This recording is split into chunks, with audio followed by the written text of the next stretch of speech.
Hey, everybody. Happy Saturday night. Hello, everybody. Welcome. We are so happy you're here. We're so happy that you're here. I am Michelle, and this is Dustin. And this is Dustin and Michelle on Saturday nights. You're so we have such a good show for you. Yes, we do. Yes, absolutely. We're tongue-tied that we have such a great show because We do. we get to talk about mistakes that we have made, mistakes that are fairly common for resellers, especially when you're starting out. Right? Yes. Oh Yeah. my gosh, I've made so many mistakes. I have made some mistakes. They're still in my closet. Oh my God. Yeah, right. Yeah. Yeah. No, same here, honestly. If we're just talking about inventory, plenty of mistakes there. But we're going to talk about probably like the top 5 things here that are, everybody can easily make a mistake here. They're common reseller mistakes and how to avoid them. Yes. Because, learn from us here, on a few of these things, Please. yeah. And we'll tell you what as we move along here in our 5 examples. So what would you say example number 1 would be? Example number 1 would be I'd flip that chiming in. Hey guys, what's up? Hi. So happy that you're here to join us tonight. Thanks so much. We appreciate Joe and Nicole doing some cool things over there on their channel. Make sure to check them out as well. For sure.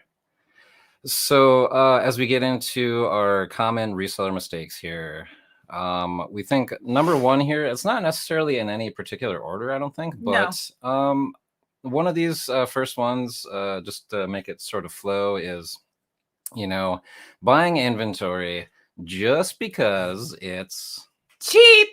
Yeah, cheap, free, somebody gives you a bunch of free stuff. Yeah. Right. And it's just junk. It's just junk. Yeah. I mean, it's literally, you're maybe wasting time looking it up. You're wasting time cleaning it because it's so dirty, or you're wasting time because it's just not going to sell. And I feel like a lot of people who talk about, a lot of YouTubers who talk about this, it's just it's important. Yeah, just because it's free doesn't mean it's going to make you a profit. And even if you find it around your house and they say, sell stuff around your house, that's cool, totally fine, great. But I mean, don't waste your time telling something you're going to make 50 cents on either. Yeah, exactly. So be careful when you pick stuff around your house. Yeah. Free and cheap isn't always profitable and sell fast. And also, don't buy inventory just because it's cute, like the Furby, which I'm not allowed to touch because the Furby is up here. And I swear, Dustin's like, maybe we shouldn't touch the Furby. Yeah. We can't get him to shut up, but I love him. He's so cute. It is so cute. Furbies have a decent sell-through rate, so you can buy cute things. Just look them up. Make sure they're going to be valuable, profitable, and sell fast. Yes. That's all. Cute and cuddly can be good. And also, don't buy inventory just because it's a good brand. Oh yeah. There's some like what would you say, like Coach? Say the Coach. They're really well known for their bags, right? Right. Coach bags. Mm-hmm. But are Coach shoes any good? I just listed a pair of Coach boots today. Yeah. And I think I listed them for about $50. Yeah. Okay. But they were they were rain boots and also suede at the same time. So they're a little bit unusual. But Coach is a perfect brand that absolutely burned themselves to the ground. They started selling at like BJ's and Costco, and unfortunately the brand suffered a lot. So that's a whole nother story, but it does have to do with why Coach bags and Coach products are not worth as much as they used to be. They were marketed well. Okay. Well, that's maybe a good example then. Just because a long one. Well, no, still, but good, because just because it's a Coach doesn't mean Coach shoes or whatever, or some particular Coach things are going to sell well.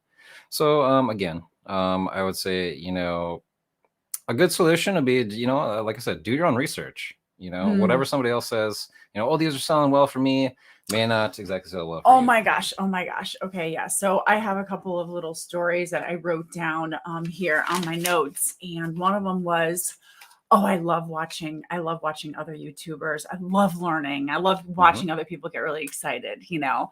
And so one of my favorite YouTubers was talking about vintage nightgowns. We talked about this the other day. And I went out and bought, I think maybe like 4 of them. And one of them sold right away. And then the other 3, I think I'm still sitting on. And this particular YouTuber seems to sell lots of them. So just because somebody says that things sell well for them, don't go bananas and go buy every little thing you can find. Go out and buy 2 or 3. See how they work in your closet. Because for instance, like a brand like Cool, Kuhl, is a West Coast brand. Or even Sorrel, even more for we're in the Midwest, right? Sure. And here it's like worth so much more. Just it's different. It's different. Depends on where you live. Yeah, true. Again, make smart purchases. Yeah. And in that, you can also check the eBay sell-through rate. That's a good way. That's what we do on most things that we buy. We're going to make sure that, for one, they do sell, and that they're going to sell somewhat fast. You know, they're not going to be sitting around for a year. You know, because in all, the takeaway from this whole thing is just stop wasting your time, your money, and your inventory space. Yeah. You know, make good decisions on what you're buying. That is definitely a reseller mistake.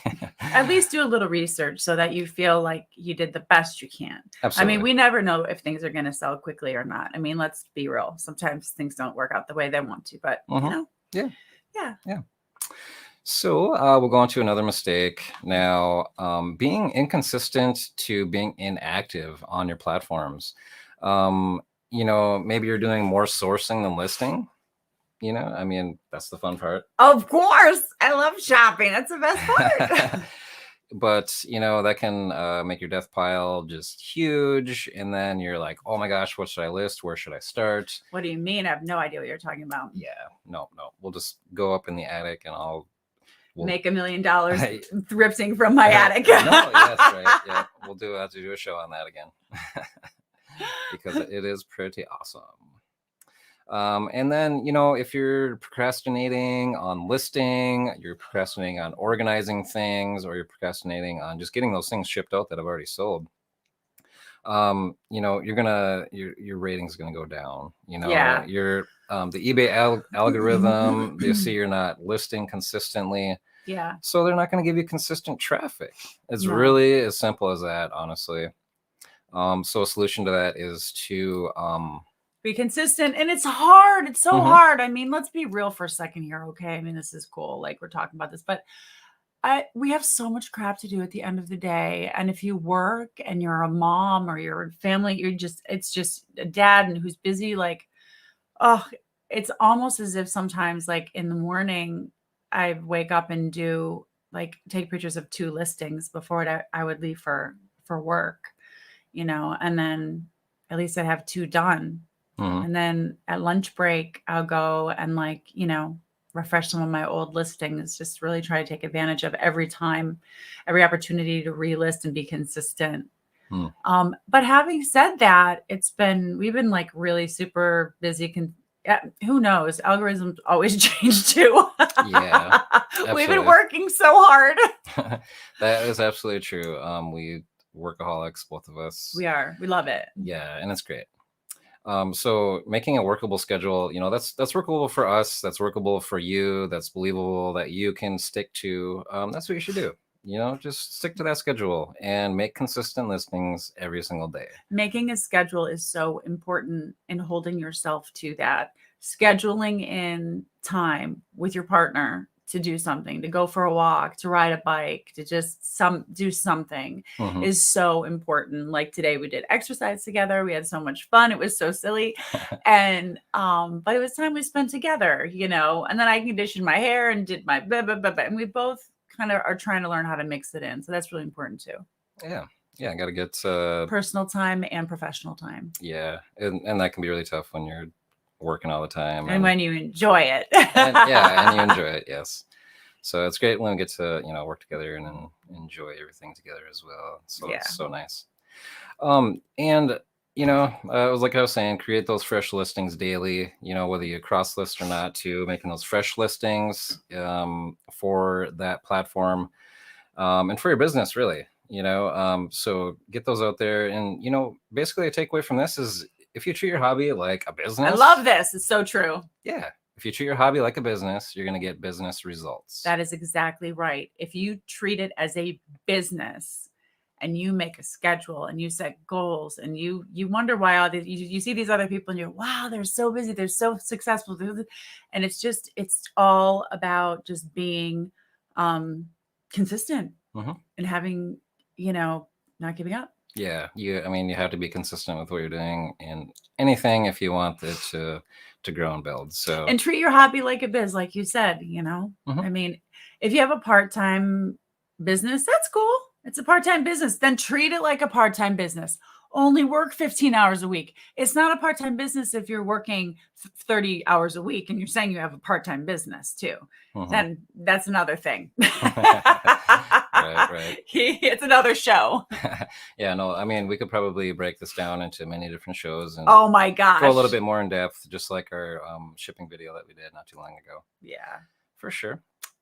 So, but right now we're going to look at number 3, common reseller mistake, which is ignoring customer service and platform ratings. Now, what we mean by that is, you're just not really being, upfront with everything. Yeah, you're just not responding to questions or concerns that the customers may have right away. Maybe you're waiting a day or so, right. And then all of a sudden, well, if you waited a day to answer the question, they went and already bought from somebody else.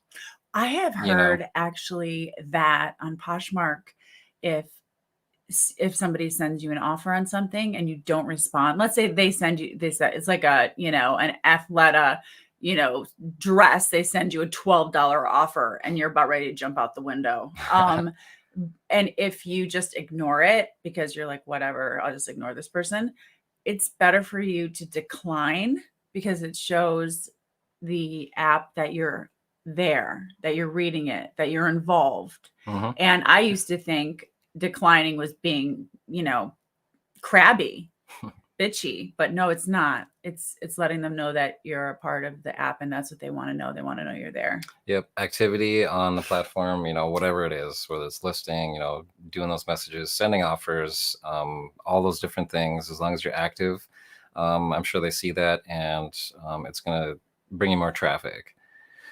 Also under this, taking poor photos or leaving a poor description. Yeah. That's pretty self-explanatory. I mean, if you take good photos and you leave good descriptions, it's gonna translate into better sales. I always like taking videos. I always mention it to people. Taking a video is a really big part of my business because it depicts the exact color of the item, which sometimes is really tricky to get with lighting, even with good lighting. I have a hard time too. So I always do those takes 2 seconds and it makes a big difference. Yeah. Especially, if you're selling electronics or something like that, adding a video to your listing is really going to help, not only protect you from a buyer saying, oh, it doesn't work. Well, it's like, well, here's the video showing that, it was playing just fine. So yeah, add that video too. Good point. Yeah, absolutely. Yeah. Okay. Also under this is poor packaging. Oh my goodness. It's your jam, baby. Yeah. I mean, McFlip and Chip channel, trying to get some shipping tips out there. And I mean, hey, if you want to get that thing to your customer in one piece, that's how, that's what you're looking for. So do well in your packaging, take the time. I know you like to make it look nice and pretty with your awesome little bubble mailers. I do. It's the girl in me. And the thank you stickers. And, if you do a thank you card or whatever, it's just all those little touches, really make a big difference. I just want to interject one thing really quickly, is that don't underestimate the power of a thank you sticker. We're busy. We have a lot going on. I can't write a thank you card to every single person. In fact, I'd much rather pick out a really beautiful thank you sticker and put it, on the front of the package and then on the inside of the package, and then let it go. It takes 2 seconds, shows you're grateful. Perfect. Yeah, absolutely. So I really like that and how you do that for sure. Thanks. Yeah, absolutely. And another things that you can do here to avoid or just make these mistakes not happen is just be honest. Be in full disclosure of the flaws and blah blah blah. Anything else that you might want to describe that a customer might all of a sudden get and be like, hey, what the heck? I didn't see this in the listing description. It wasn't in the photos. I didn't see this big chip on it. What the heck? That's sort of ignoring customer service, because you want to do your best. You do your greatest job, and do it with a smile. Well, it's called customer service. Yeah. And in our businesses here, we have customer service, right? Yeah. And even when, the customer writes and asks you, like, is this a used item? Last night. Is used, right? Last night. Yeah. Yeah. And clearly in the, it's a used, vintage pair of pumps. Shoes, clearly showing all of the wear and nicks, pointing out on the listing, like, here's the flaws, Yeah. Even when the customer asks you ridiculous questions like that, they're not stupid questions. They're just questions that need answered. Exactly. Yeah. It needs to be answered. The measurement of the pit to pit is the 3rd photo now. Thank you so much for asking. If you have any more questions, let me know. Yes, absolutely. Do it with a smile, or at least, like the tone of a smile. Yeah, try to convey the tone of a smile and in not your be text. too passive. Yeah, and don't be too passive aggressive. That's easy for me being from too. Minnesota. That whole Minnesota nice, but it's more like Minnesota passive aggressive nice. Yeah, I think. Yeah. So, and our motto is 100% customer satisfaction from start to finish. Yeah. I mean, if you're thinking that from like when you're sourcing the item, like, oh my gosh, somebody is going to love this, to, cleaning it up really nice, making a nice photos and description, and packaging it up really well so it gets there in one piece, answering any questions they may have. If they have questions about how to use it or something, answering those questions in a timely manner, that is 100% customer satisfaction from start to finish. Yes. Every step of the way. Shipping it out quickly. Yeah, just all of it. Yeah, just do that for your customer. Just treat them the way that you would want to be treated. Yeah, I mean, it's really that simple. Yeah, it comes down to that. Yeah, when someone does something really nice and you buy something from them, you're like, whoa, instant emotional connection. Right, yeah. Yeah, happiness. Very nice. So if we go on to another mistake that we've made, is not creating an inventory system when, maybe before it's time. Like, oh my God. I had an inventory system, babe. It was just bad. It was a bad one. Yeah, I mean, it wasn't bad. It was just... bad. I know. This box keeps cutting off my face. I'm sorry. I'm trying to get closer to you. I see. I'm sorry. So it wasn't necessarily bad. It was more, it just sort of was different and shifting. It made sense to me. If I put everything in a number and I put it on the spreadsheet, then I could find it. But what I didn't realize was that, the 1 through 25 bin loses 5 of them, and then you're in trouble because you've got an empty bin. Right. So, going back and replacing all those and this and that's a little bit different. So, if you're not creating that inventory system right away that works for you, you're having lost items, you're getting items maybe that are damaged because they're not stored nicely, or you might even get, and that just leads to like canceled sales. Yeah.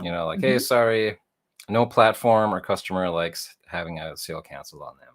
It's tricky. I remember when I first started using multi-platforms, oh man, it was hard. I was losing things and I had oversold something, and it took some time to you know, get it together again.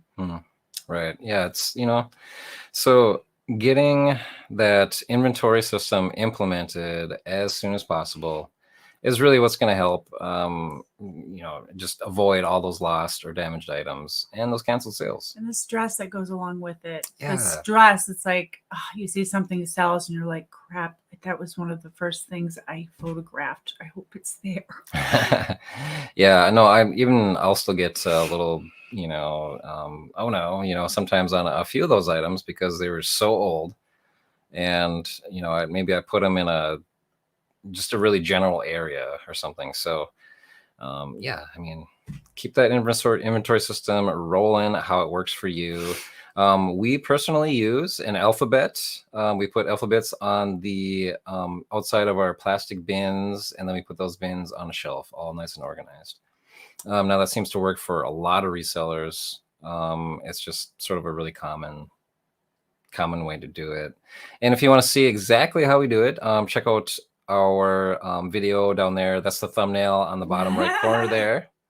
You can find that thumbnail and check out our inventory efficiency video where Michelle was making the switch for her I was system. doing it. Yeah, and it's like every time you get a sale and that's in the newer bins now, it's like so happy. Yeah, so much more excited for I you. do. Sure, I yeah. get so excited. Yes, and it's so nice to just go and grab it, and it's right where you said it was, and then you can get to shipping and on to the next whatever thing you got to do. No more wasting time as well there, or stress. Nope. So in our last common reseller mistake here, we think not utilizing social media is a mistake. Yeah. Honestly, because if you look on Instagram, you look on those Facebook groups, yeah, you watch the YouTube videos and other YouTubers and what they are doing. Learn from them. Yeah, for exactly. sure. Yeah, and I like chat groups too, because the idea of being a part of a community that can answer each other's questions and help each other out. I mean, I know not all groups are like that, but there are great groups out there where, they can answer questions, and it's nice to have somebody to relate to. Like if you have slow sales, I know for me, like I love it when somebody writes like a Poshmark, like a big thing on Instagram. Is anybody else having tanking sales on Poshmark? And there's like 50 people writing in it. And they're like, oh yeah. And I love that. I love it, because we all have our ups and downs, and it's okay to talk about it. Nobody's perfect. And if they're acting like that way, that's not true. Right. We're human. Yes. I mean, things happen, and it's nice to know sometimes, that, if you're not alone in that community. Yes. You get to, hear that other people are, maybe having the same rough periods or whatever. Also, you get to learn, from those who are already successful in some things. You get to learn what to maybe source. You get to learn, methods on, how to do things, how to answer people's questions too. If they write you, like how to deal with situations. If you have a lost package, or you feel like something's maybe a little weird, you can always ask. Yeah, I mean, just about anything, So it's really, I think, important to network and check out and learn from others. That's how I got started in this, really, watching YouTube videos and seeing that, wow, this can be done. This looks fun.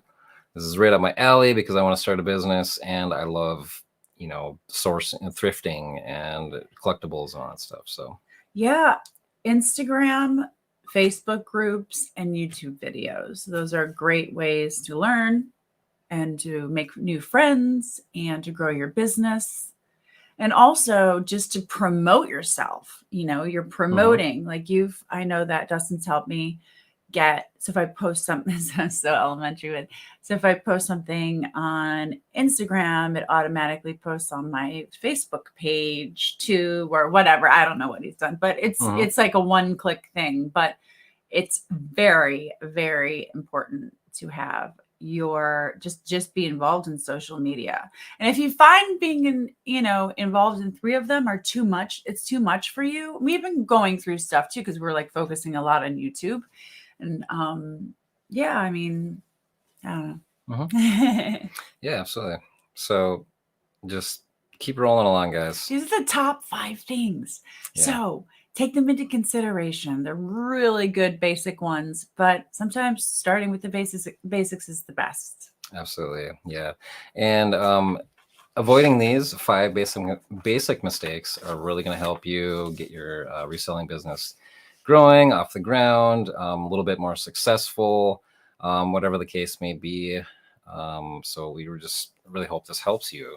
And it's going to actually. It's going to help you a lot. Start with the inventory. That we didn't do that in any order, but I really have to say that getting my inventory organized in the way that I wanted to do things has made such a difference for me. Yeah. Just so that's my suggestion. Absolutely. And I suggest you keep coming back every Saturday night because we're going to be going over some more topics and tips and tricks. Oh my gosh. Fun stuff for you. So fun. We've had the best time. Yeah. Oh my gosh. And on Tuesday nights, we have quite a few yard sale videos coming up every Tuesday. There's at least 3 that we did last week. One that outside, some yard sales, some town home and town-wide yard sales. I'm editing those videos right now. Yeah. So tune in every Tuesday night as well for those edited videos. We really have some good ones coming up. I am so excited, especially about one in particular, but I can't say anything about it. So you have to tune in. You know what I'm talking about. Yeah, it's going to be a little closer to Halloween. Yeah. Yeah. So be fun times. And the 12 Blades. Hey, thanks for stopping in again. We really appreciate you coming here and saying hello. You saying that you like to use the social media for learning about bolos. Absolutely. Oh, yeah.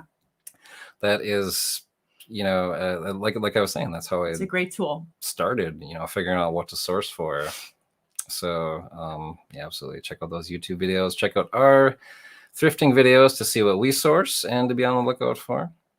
Yeah, we have some really interesting things. And for those of you who have been involved in clothing like I have, I think some of the coolest things about our most recent videos is that I'm branching out. I'm learning from Dustin. I learned how to use my eBay little picture. What's it called? I don't know, the eBay research tool. Yeah. So I do eBay everything, the barcode, all kinds of stuff. It's fun. Yeah. Getting so much better at that. And, I mean, you have a really good eye anyway, so you're thanks. I do love. I have a fun closet, I have to say. I know I sound like a goofball most of the time, but I kind of do. I kind of know what I'm doing. You definitely know what you're doing when it comes to clothing and sourcing, and don't let her fool you guys. She is smart as a whip. Thanks, baby. I'm not kidding. So, no. Right. So, well, thanks again, guys. You're blushing. Well, I mean, I love you. I love you so much. Thank you, everybody, for joining us in our wackiness. We love you guys. And we cannot wait to see you guys on Tuesday night to check out the video. And then, of course, on Saturday night, again, live with our next fantastic show. We hope you guys have a great week and look forward to seeing you guys soon. Yeah, guys. Take care. Bye. Hats off to you.